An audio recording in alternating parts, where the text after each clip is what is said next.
আজকে রাত 9টায় দলের চেয়ারম্যান জনাব তারেক রহমানের সভাপতিত্বে জাতীয় স্থায়ী কমিটির জরুরি সভা অনুষ্ঠিত হয়েছে। এই সভায় জাতীয় স্থায়ী কমিটি ইতিমধ্যেই আমাদের দলের গঠনতন্ত্র অনুযায়ী দলের ভারপ্রাপ্ত চেয়ারম্যান জনাব তারেক রহমান চেয়ারম্যানের দায়িত্ব গ্রহণ করায় সন্তোষ প্রকাশ করেছে এবং চেয়ারম্যান দল পরিচালনার ক্ষেত্রে যেন সফল হতে পারেন সেই জন্য সবাই দোয়া করেছে। প্রিয় সাংবাদিক বন্ধুগণ, এর পরের যে সিদ্ধান্ত আমরা নিয়েছি, এই সিদ্ধান্তটি হচ্ছে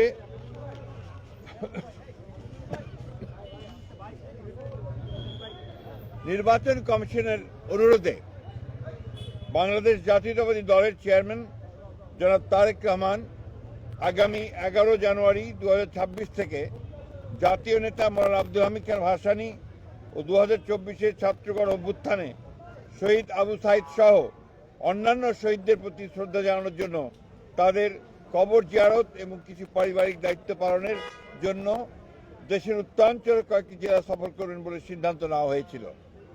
এ ব্যাপারে নির্বাচন কমিশনের অনুরোধে বাংলাদেশ জাতীয়তাবাদী দলের চেয়ারম্যানের এই সফর স্থগিত ঘোষণা করা হয়েছে। আমরা যে আমাদের স্বেচ্ছাসেবক দলের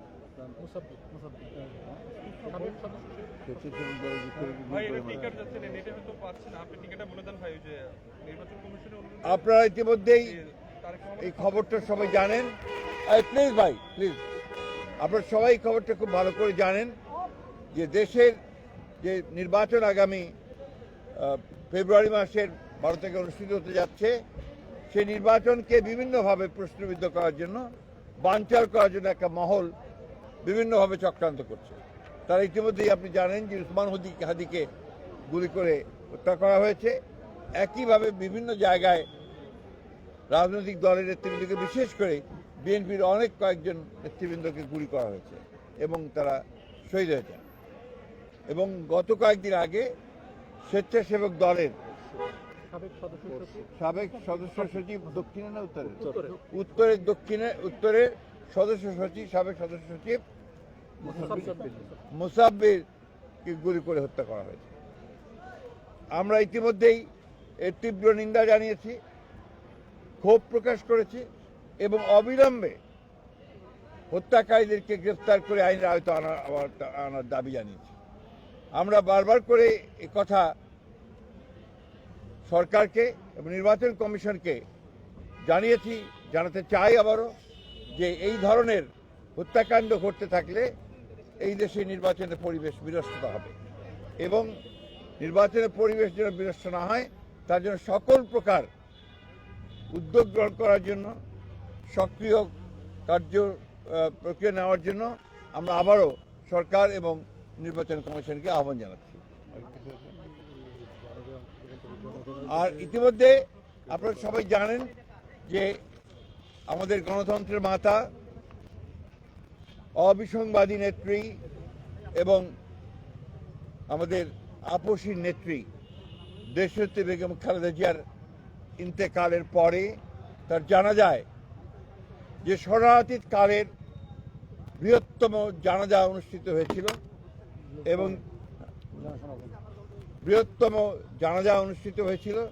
সেই জানাজায় মানুষের যে সমাগম হয়েছিল, এটা এই বাংলাদেশে আর কখনো দেখা যায়নি।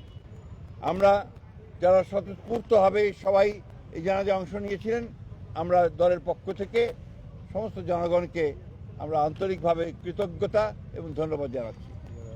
এবং আইন শৃঙ্খলা পরিস্থিতি রক্ষা করবার জন্য সেনাবাহিনীর সদস্যরা, সেনাবাহিনীর তিন বাহিনীর প্রধান এবং সরকার যে উদ্যোগ নিয়েছে, সে পুলিশ, র্যাব, বিজেপি যারা সহযোগিতা করেছেন, তাদের সকলকে আমরা আন্তরিকভাবে ধন্যবাদ এবং কৃতজ্ঞতা জানাচ্ছি। আর কিছু ভারপ্রাপ্ত চেয়ারম্যান নাই থাকে না, আপনি জানেন না। চেয়ারম্যান থাকলে আর ভারপ্রাপ্ত হয় না। ধন্যবাদ।